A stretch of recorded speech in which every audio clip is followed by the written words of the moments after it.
Jonathan, Hello, hello, Kendrick. How are how you are doing? you? Oh my gosh, how are you, good brother? I am doing just fine, ready to get my week started on a good note. Okay, hey, you're alive, young, and healthy, so that's a good start, don't you think? That's it. That's it. All right, man. Listen, thank you so much for taking the time to have a conversation with me. I appreciate you. Of course, of course. And Any way possible I can talk about my story, share it to as many people as possible. I'm all about it.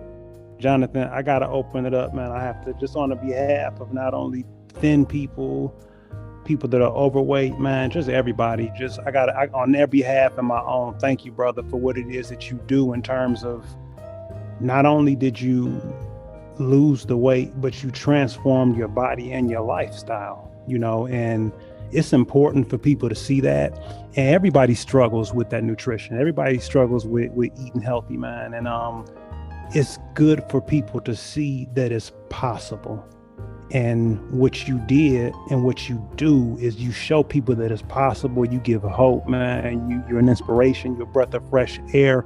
And the way that you do it, man, I mean, again, it's one thing to get the weight off of you, but you got the weight off of you and you look like a bodybuilder. You look magnificent, brother. So I know you've heard it before. And I have to say it again, not only for myself and also for those that can't say it to you, man. Just thank you for that, man. And you took it a step further by not only transforming your body and your life, but you're also sharing, man. You personal training and showing people how to be better. So that's a beautiful thing, brother. So just thank you for that. Appreciate you.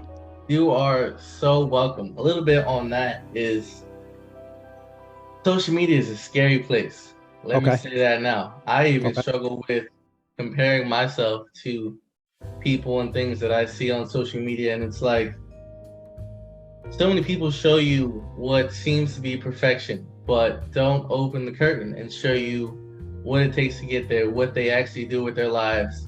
And Mm-hmm. then some people who also, take in the social media don't understand that some of these people do this full time. Their Right. job is to take care of their bodies. For Mm-hmm. me, that's not the case, and I try to let everybody know that. I started this journey in college. I was a college student. I had a job at college. I got my work-ins when I could. Mm-hmm. Graduated college, got me a job. I now work full time as an engineer, and Mm-hmm. I'm still doing the same thing. My life has kind of become more devoted around my fitness journey and helping other people as much as I can because Mm-hmm. I think that's the next step for me. I don't really know what the future looks like, but I just like to give people a real good look at how to do it, what you can do, and the possibilities. Because I remember seeing on social media when I would watch it, because I even deleted it at a point to focus on my own journey, I Mm-hmm. would find people that transformed themselves. And as I was watching their videos, never did I think that I'd be a person on social media sharing my story. Okay. We'll get to that later. But I would watch it and say, this is going to be me one day. Not in Okay. terms of sharing the story, but transforming.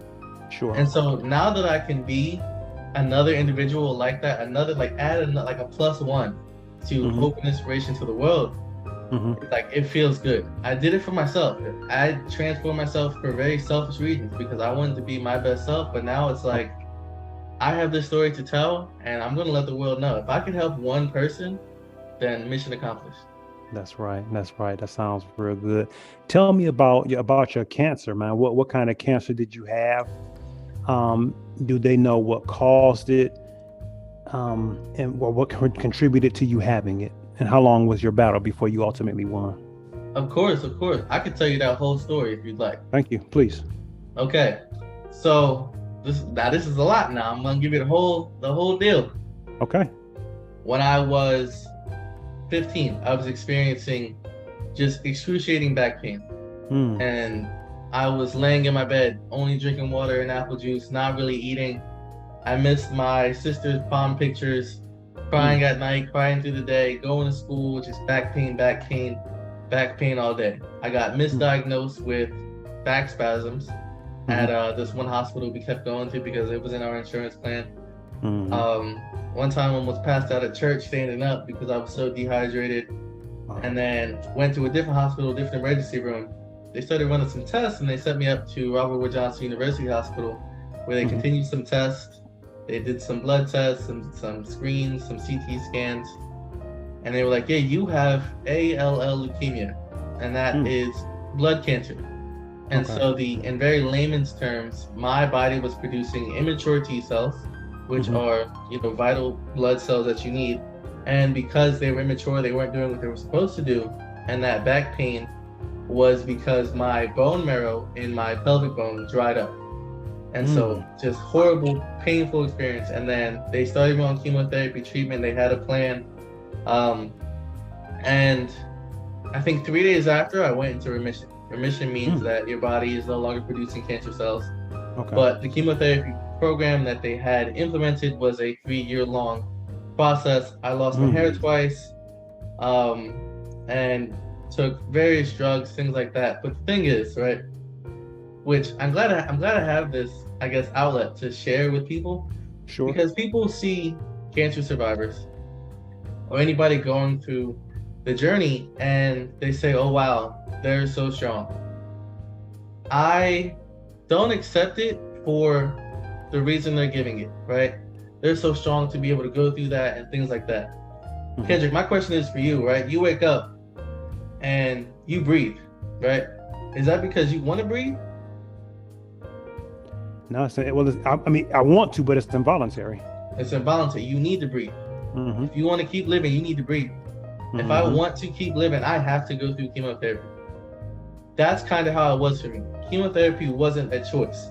Now, what I do accept when people say you're so strong, I accept it because I didn't allow the cancer to change me as a person. If anything, it heightened who I was as an individual. Positive mindset is the best way to get through anything like that. Your support from friends, family, and the hospital staff, that's really what does it. And so this person that you see today, I was kind of a shell of that person before I went through chemotherapy. And then being so close to death, you kind of realize that the small stuff does not really matter. And so if I were to fast forward, I'm going through chemotherapy, I'm still in college. I've suffered with depression since I was younger. I lost my mom at the age of 11. All that, of course. I needed to go through what I needed to go through to get right here. But little things don't matter. In college, which I don't profess this a lot, I failed a bunch of classes. I even got kicked out of college twice for having poor grades. The whole time, I knew I was going to graduate. I knew I was going to get my degree. I knew I was going to become an engineer. Because these small little steps, these small bumps in the road, I didn't see as the end of the world, because I kind of already faced the end of the world. So everything after that is like, you know what, we're going to be all right. I'm using, what people might hold as things put in place to stop them from pursuing what they're doing. Losing my mom, going through cancer. It's crazy because I'm reading this book called Can't Hurt Me by David Goggins, and he's saying that he's the same thing. You're using everything, all of your bad cards in life as your strength. You had to go through that. You had to callous your mind. And I feel like I do accept the compliments for being strong, because I became a better person by experiencing something that would otherwise ruin somebody and completely change who they are and just defeat them. Sure. Absolutely. Now, how long, you said 3 years, so your battle was 3 years before you went into remission with your cancer? Well, remission happened 3 days after, but the chemotherapy was 3 years long. So pills, IVs. I have a scar on my chest here. I had a device, and you see the 2 dots. I had a device in my chest. They would poke me with needles, and then they would administer the drugs straight through an artery in my neck. Did that for 3 years. So I was 16, 17, 18. And while other high schoolers were, dating, playing sports, getting their first drinks in, which, anyway, I wasn't doing any of that. I was fighting for my life, trying to be a normal person.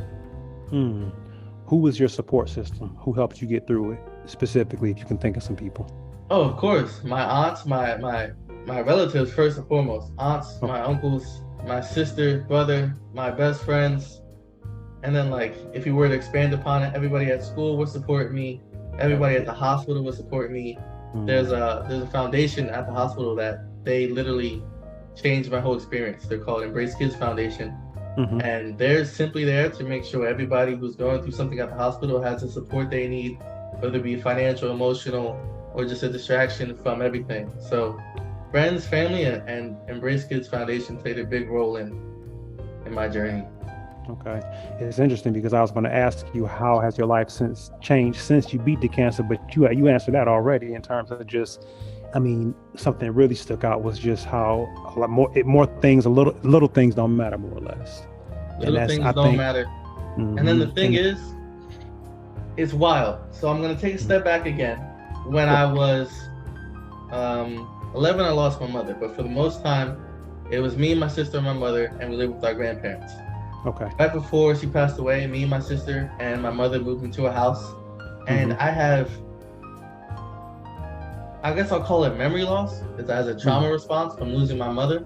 Okay. But some things from my childhood I do remember, and one of them is seeing my mother cry at the kitchen table because of bills and not having money, always having to ask my grandma for money and things like that. So I'm not saying I come from the poorest family, but I grew up a broke boy. So getting money and being financially stable was a lifelong goal. So when I met my best friend at age 12, he said that he was going to be a rocket scientist because engineers make a lot of money. That was planted in my head. In high school, I joined the robotics team. At Rutgers University, I studied mechanical engineering because I wanted to be an engineer, because engineers make a lot of money. And so going through that kind of just is what just pushed me to keep going. Okay. Wow. So I mean, Jonathan, I'm looking for your cape to be blowing in the wind, or when you pull back your shirt to show your mark, your battle scar.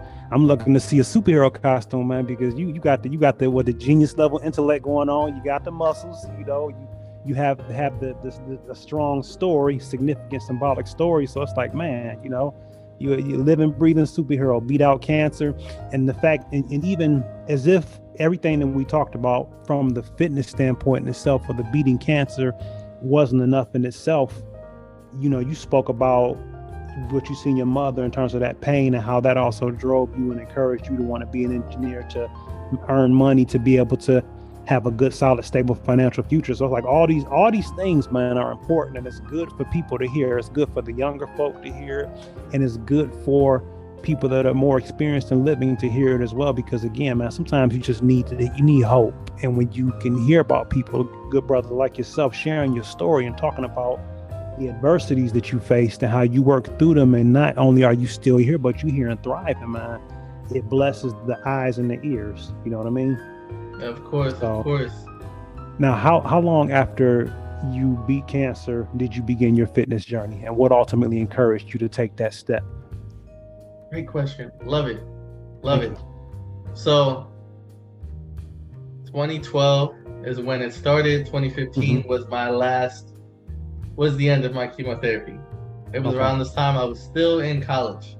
And so I took 6 years to get a 4-year degree. Okay. But got it nonetheless. It's hanging right in front of me every day. Congratulations. Yes, man. Thank you. Welcome. I actually graduated during COVID, didn't get to walk. It was a little upsetting, but I walked a year later, so it was all right. So 2015, we're going back to, I'm 18, 19 years old. Life kind of didn't really start for me at that point. I'm still just following a program somebody else laid out for me. I got the meal plan at the dining hall. I've experimented with the gym at this point, but wasn't really following a plan. Okay.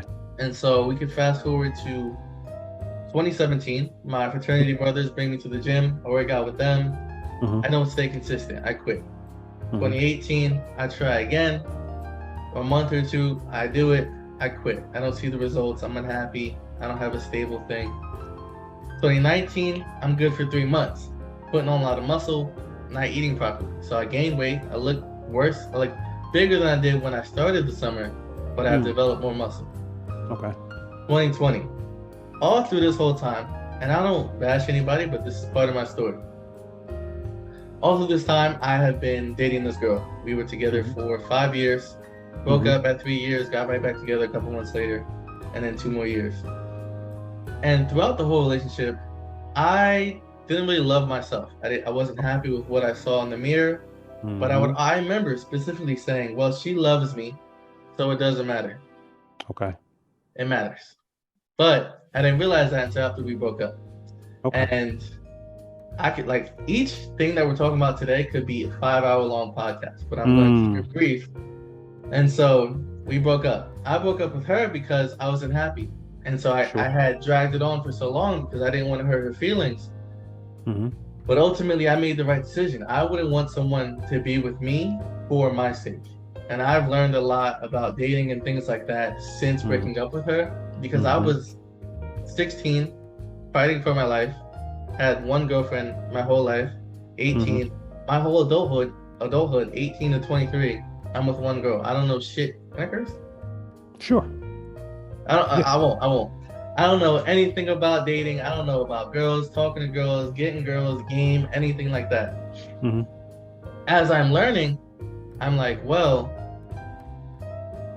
women want a confident man. A confident man that's confident in himself, who knows where he's going, who knows what he brings to the table. Sure. And one of the final things that she told me after I broke up with her is that my stomach was the ugliest thing in the world.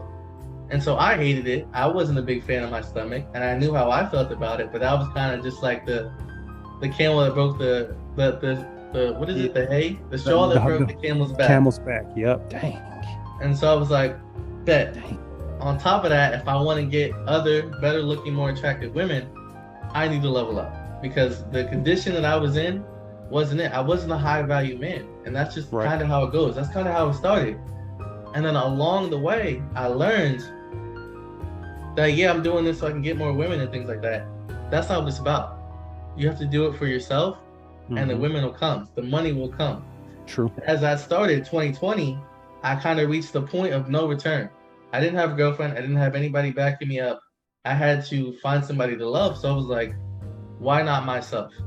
And then the craziest part is, a year into the journey, from 2020 to the end of 2020, like beginning to end, I had been consistent for the most part, with some slip-ups here and there, but that happens. That happens. Everybody slips up, get right back to it. I'm no happier at the end of that first year than I was when I first started. I had made great progress, but I was like, okay, but what is going on? What's my purpose? Why am I doing this? I'm changing myself for what? For who? 2021 came around. I got a job as an engineer. Boom. Mission accomplished. Lifelong mission. Become an engineer, make a lot of money. Still wasn't happy. Started centering my routine around my nutrition. All that time, I wasn't really focused on nutrition. I was working out and eating better, but not great. But you know what? I had to go through all of that to have those realizations as they happen. I wasn't going to be perfect from the beginning. And I started journaling at the end of 2020. So I've been depressed before. I've had depressive episodes where I lay on the couch for a month or two, watch YouTube videos, distract myself, eat like garbage, not work out, things like that. And I would call those the lowest points in my life. The end of December 2020 was the lowest point in my life that wasn't a depressive episode. And I was like, all my friends graduated, they have jobs, they have happiness, things like that. I was like, why not me? And so I turned that why not me into like motivation and fuel to push myself to do more. And I don't really set resolutions, but the beginning of the year always presents a fresh start for me. So 2021, I was like, this is it, we're gonna step it up. 2022, I was like, this is it, we're gonna step it up. I started sharing my story online. It's now 2023, I have that fresh start again, and I'm kicking it. Okay. Now, what in terms of, now you spoke about David Goggins earlier, his book Can't Hurt Me, good stuff. Who are your top 3 to 5 influencers in fitness, and who would you say are your top 3 to 5 influencers just in life? Okay. So in terms of like social media and then like real life? Well, we'll say fitness specifically, from the fitness aspect, 3 to 5 people, and then real life, it could be social media, it could be your cousin, whomever, it could be celebrity, non-celebrity. So 3 to 5 from the fitness industry, and then 3 to 5 just period. Okay, so 1, is the Vision Twins. Do you know of them? Okay. You said the Vision Twins? Yes. No, I'm not familiar. Take me to school. They are twin brothers who lost a combined 300 pounds.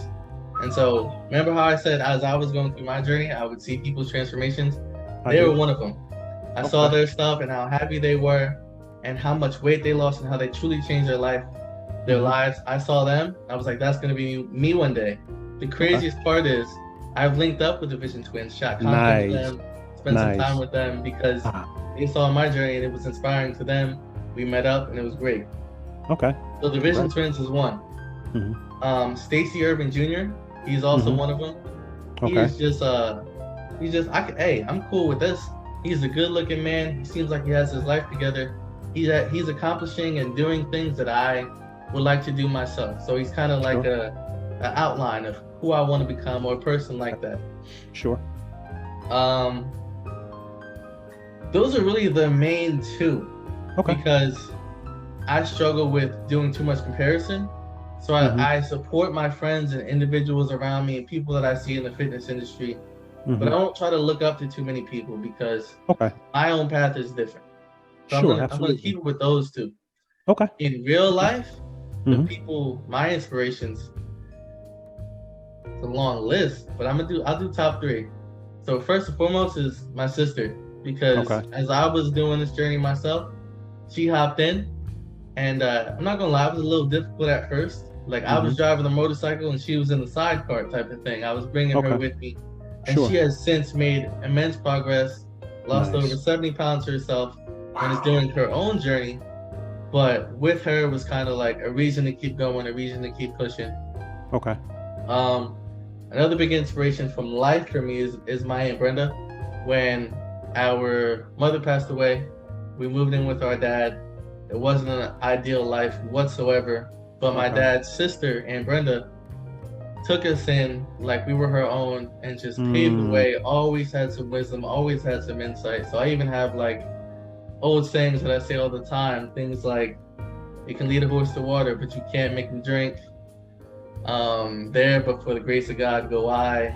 Just things like that sure kind of instilled in me, and just the power to keep going. And so it's actually thanks to her that I really kept going with the fitness industry. We actually lost Aunt Brenda last year. I'm sorry. Wow.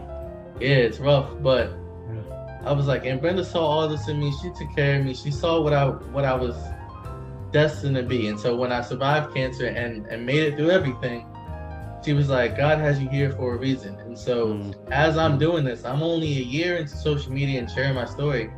I feel like this is why I'm here. I'm here to share this story, to show people it's possible. And now I'm working on literally helping them do it themselves. So my online coaching and things like that. You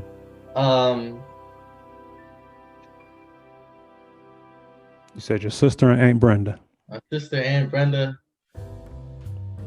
That's really it, man. I have those are the two that come to mind, but I have a big group of people that have helped me in immeasurable ways. I can never pay them back. And I don't want them to feel any type of way because I haven't shot them out. But on a personal level, it's been those two that really have pushed me.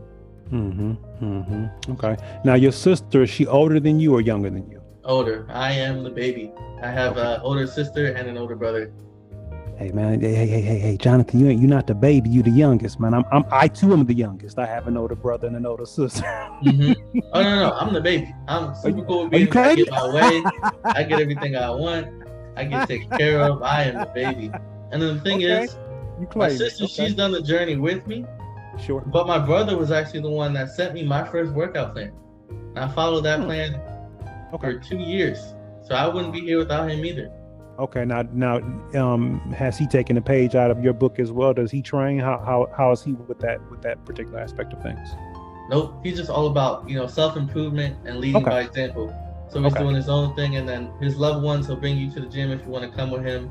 He's always shedding positivity, sharing his wisdom. A little older, so he's been through a couple more things than I have. So he's big on family and network and friends and things like that. Whereas I'm sharing my story with the world. Okay. Well, that's good. Everybody playing their position, that works good. Good deal. Now, from a nutritional standpoint, what have you adhered to? Because there are several different ways, methods, and styles of eating. What is your go-to in terms of on a consistent basis? What kind of nutrition do you partake in to build your muscle and to maintain your fitness goals, I should say? I think it comes down to three things for me: calories, protein, and eating the same thing. So in the beginning, I researched calories, and everybody has, all their theories. There's research, there's science behind everything, but it's calories in versus calories out. Your body burns X amount of calories per day. So long as you eat 300 to 500 calories less, you are losing weight at a healthy rate. Right. So I stuck to that for the longest time. 2, protein. Making sure that I have protein with every meal. If I have oatmeal, I add protein to it. If I go to the gym, I have a protein shake right after it. Lunch is some type of meat, carb, and vegetable. Dinner, meat, carb, and vegetable. And then the biggest success for me is eating the same thing every day at the same time. Okay. If I'll have some variations. So for breakfast, it's either oatmeal with protein or eggs with sausage and some toast and some onions and peppers. Okay. Those two. Lunch is a sandwich and maybe some snacks like rice cakes, peanut butter, things like that.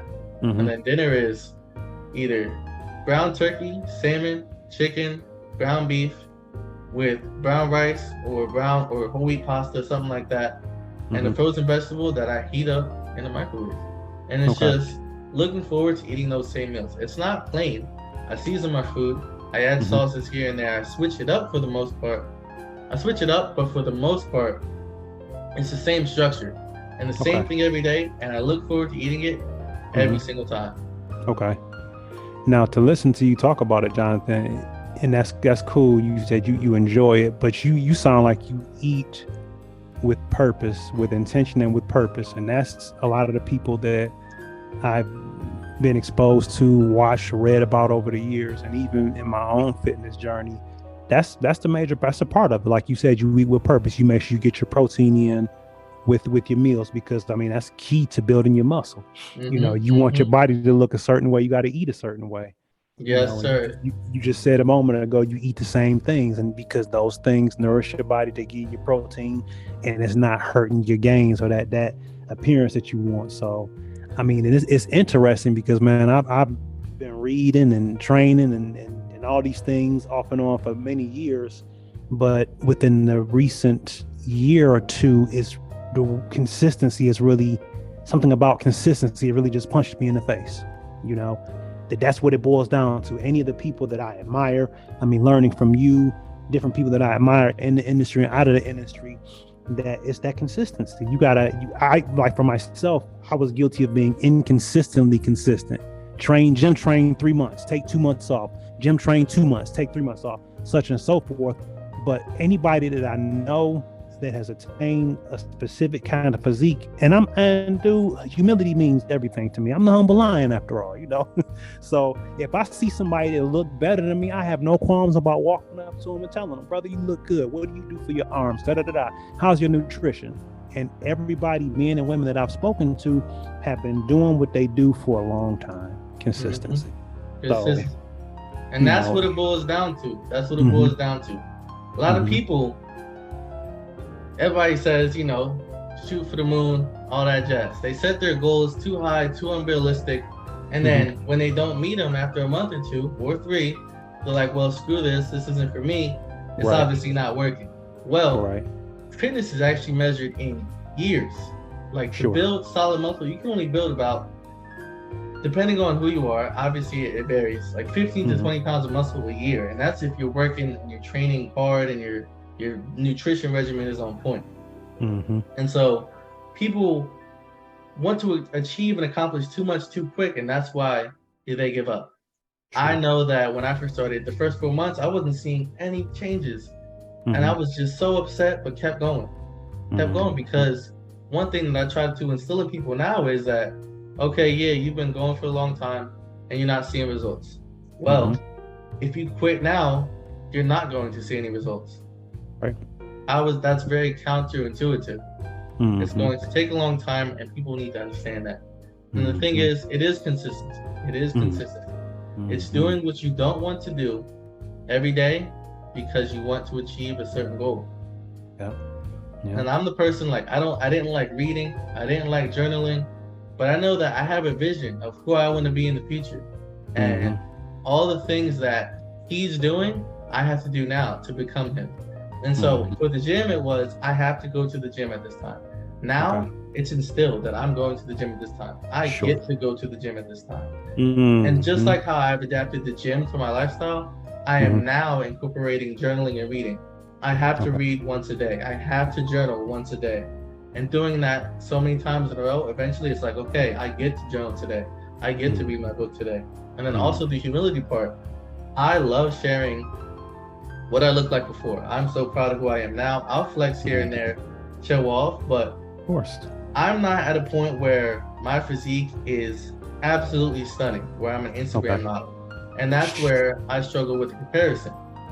But I know that my story resonates with people so much more than that 10 out of 10 on Instagram that everybody sees. His super strong abs, super defined muscles, and things like that. My story speaks more to people and actually like helps them feel like it's possible.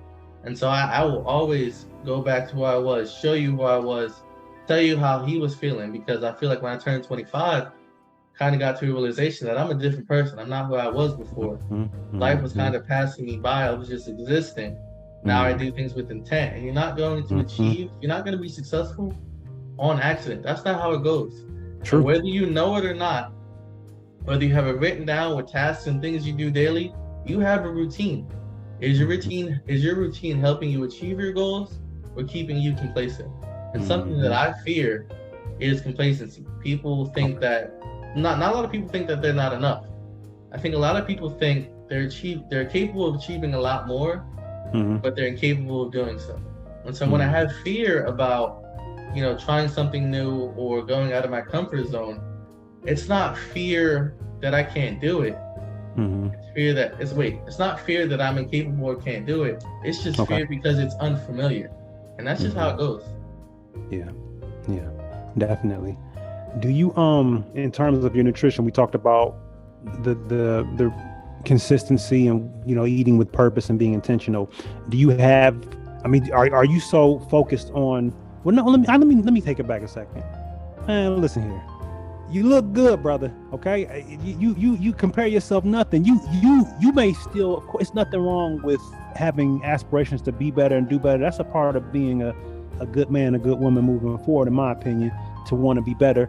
Okay, I get that, but brother, you know you in the top 5% in terms of what you turned your body into. I don't see. Yes, sir. I can't have it. Don't bring none of your crap my way here now. Here, Jonathan, we ain't gonna do this, man. You ain't gonna tell me, brother, I wish I had your physique. You know what I'm saying? Come on now.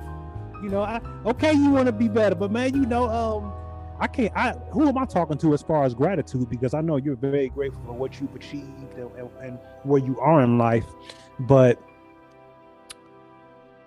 knowing what your physique used to look like and knowing what your physique looks like now, and like I said, you in the top 5%. Period. And that's something that I struggle with, though. Man, so why? There's something called imposter syndrome. Okay. So that's thinking. Do you know about it? I do. Okay. Yeah. So with that, if we do the math, right? I'm 26. I started this 3 years ago. For 23 years of my life, I was overweight. I had the mind and the mentality, the attitude of somebody who was overweight. Which I don't discuss a lot, but I'm sharing my story more instead of just my transformation. Sure. Somebody that just felt like they weren't enough, right? Okay. I've made strides on my fitness journey. My mental is still catching up. Okay. I'm talking with a therapist, I'm journaling and reading and realizing that it all comes down to the mental. But mentally, I'm still the guy you see in the pictures of my before pictures. When I see my pictures, I'm surprised. Like, damn, that's me? Things like that. Okay. And so that's what's keeping me humble. When I get rid of that, it's over for everybody. I'm just saying. And then the thing is, something that I'm telling to my clients and my followers is you need to be able to appreciate where you're at on the path to get to where you're going. And a lot of the things that I share with everybody It's things that I need to hear myself. Okay. So that's why I say what I say. Okay. Yes, I am Okay. achieving more. I have achieved a lot. I need to give myself more credit, Sure. and I'm working on that. Okay. That'll work. You can't ask for more than that. One day at a time, brother. Mm-hmm. Now, how often do you have a cheat meal with what you got going on, or are you like, man, bumped at no cheat meals, fixated, focused, laser focused? How does that work for you? Whenever I want, Okay. whenever I feel like it. And so Okay. how I like to describe it to people, because once you gain a lot of knowledge in the fitness and nutritional part of the world or industry, you kind of forget what it's like to be a beginner, to be a novice who doesn't know what's going on, because you learn things, they click and they stick Sure. with you.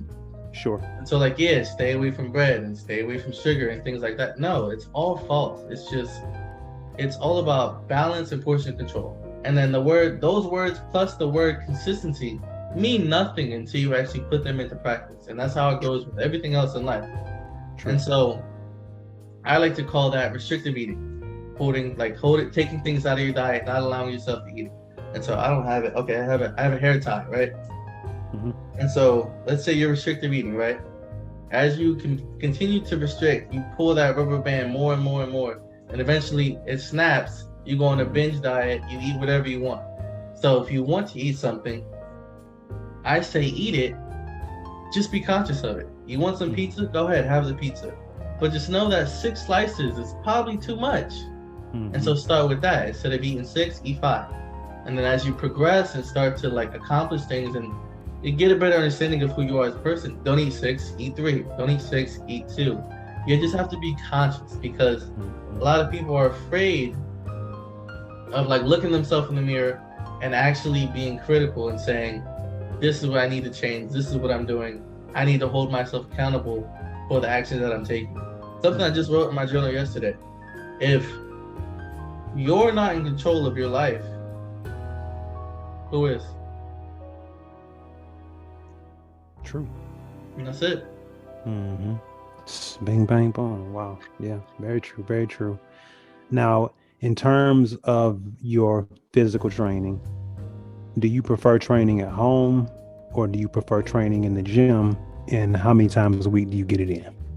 I love it. I love it. I'm learning. I'm reading. I'm getting my certification for certified personal training, and I'm learning things from that. I've done all of this without formal training. Just tried things, failed. Tried things, failed. Stuck with what worked. Mm-hmm. And I'm learning of something called a third space that I have used my whole life. And so what that is, your first space is your home base. Your second space is where you work. Your third space is something that's different from both of them, where you can do other things. I've always required a third space to get things done. In college, I couldn't study in my dorm. I couldn't study in the lounge in my dorm. I had to remove myself from the dorm and go to a library to study, because that's where I was most effective. So when it comes to working out, I had to remove myself from home, go to a gym, go to an environment that cultivates that workout energy, that workout mentality to get it done. When COVID shut things down, I went to my friend's house who had workout equipment. So I was still not at home. I had to go somewhere, went to his house, went to the gym. I also started running instead of going to the gym, because I felt like I needed to get something done. I was working so much, I had progressed so much mentally that I felt like I needed to keep going. I couldn't just let the closing of the gyms stop this journey. And when I first started, like really started in 2020, because I talked about it before, that's all the trials and errors that I failed. In 2020, I hit the gym 5 days a week, Monday through Friday. I would hit it once a day after work or whenever I could. Like I said, I would go to work, go to college, work after college, and get my workout in and go to bed. I've since changed it. I've developed a routine around waking up at 5:45 in the morning, going to do some high intensity interval training or Stairmaster for 45 minutes. I go to work, and then afterwards I do my resistance training, which is either chest, back, shoulders, legs, or arms, 5 days a week. And then the weekends, I've since given up like video games. I don't watch a lot of TV. My fun activity to do with friends or by myself is to go to the gym. So on Okay. the weekends, I'll go do some things, work on some accessory muscles or hit something again that I felt like I didn't do enough during the week. Mm-hmm. And during the week, it's a routine thing. So I have an hour, boom, I have to get in, get out. On the weekends, it's like, okay, I can take time warming up. I can take time in Mm-hmm. between sets and things like that. So it's Mm-hmm. 5 days minimum a week, but I Mm-hmm. typically work out on the weekends too. Okay. Good deal. So it's like, I mean, you're living just flat out living an active lifestyle. Oh, for sure. Oh my, I am bounds and leaps a different person than when I first started this because I couldn't imagine any of this in my future. It's kind of gone from a task to complete to it's ingrained in my identity.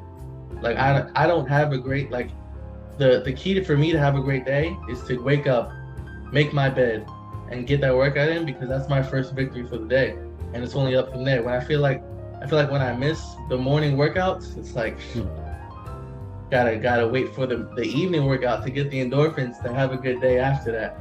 Sure, sure. Hmm.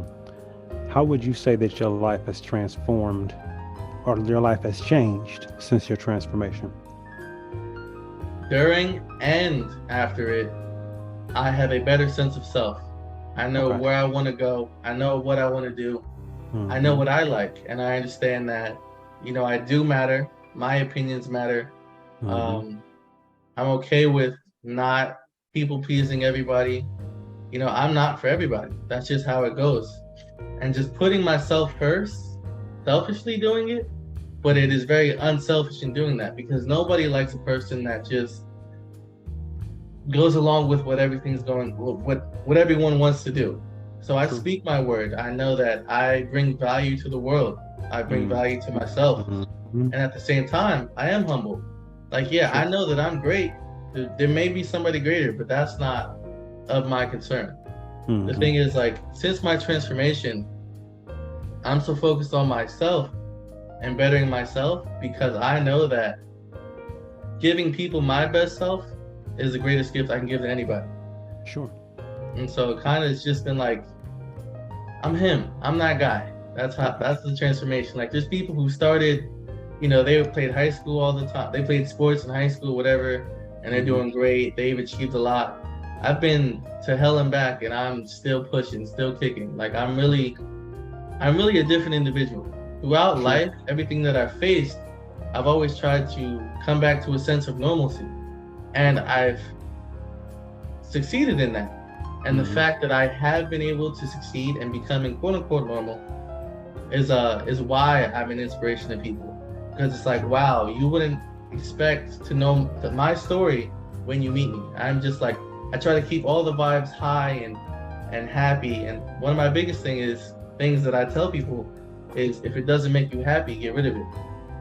Because we're only here for a certain amount of time. Like what are you doing? What's the word? It's compromising. You can't compromise on yourself. Good stuff. So I guess my other question would be how long before your book is gonna when you gonna start writing your book and when you gonna start modeling as well, brother?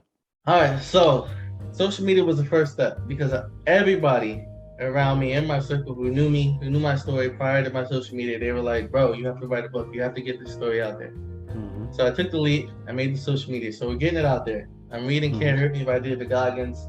Mm-hmm. I've got other books to read. The book, before I die, before I die, Okay. the book will come. The modeling will come when I feel like I can incorporate it into my lifestyle. I don't have a Okay. lot of free time and things like that. Sure. With running my own business, still having a full-time job, running my own social media page, those are three full-time jobs in and of themselves. Mm-hmm. I'm Mm-hmm. now balancing all three and trying to live a normal life. So I don't want to take on too much because I will Yeah. crumble. And something that I tell a lot of people when they come to me, they say, I'm struggling. I say, okay, good. That means you're working. Keep struggling. Mm-hmm. Keep struggling.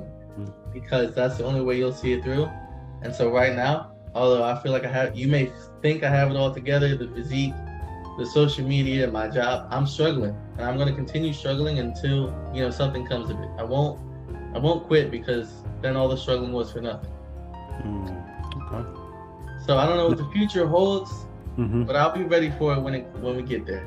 Okay, that'll work. That'll work. I mean, that mindset, we talked about mindset. That's very important. So whatever comes, you're going to be ready for it because you've improved this and you continue to cultivate this, and a lot of things happens just from working on this because this controls this. So, Jonathan, what is a word of encouragement or some advice that you would share with someone that's experiencing a tough time in their life?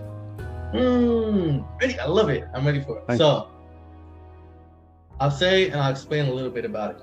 Sure. Something that's pushed me, something that has helped me. I'll give you two actually. Okay. And these are sayings that I hold close to myself that have gotten me through everything in life.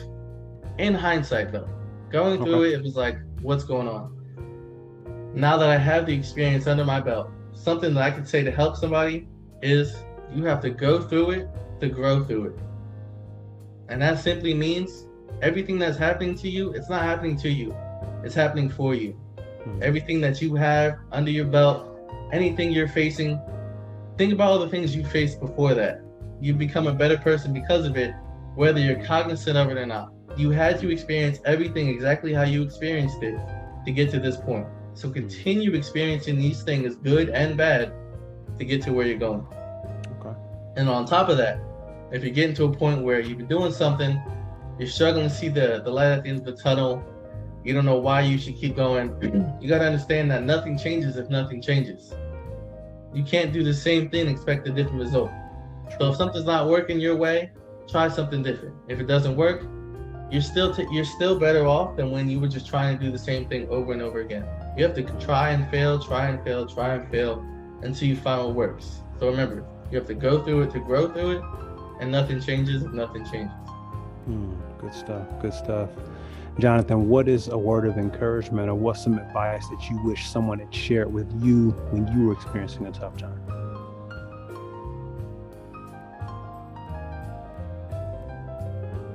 I've typically had people in my corner at every aspect of tough times. But I wish, like, I know these things because they've said it. So I'm trying to think of one. Like,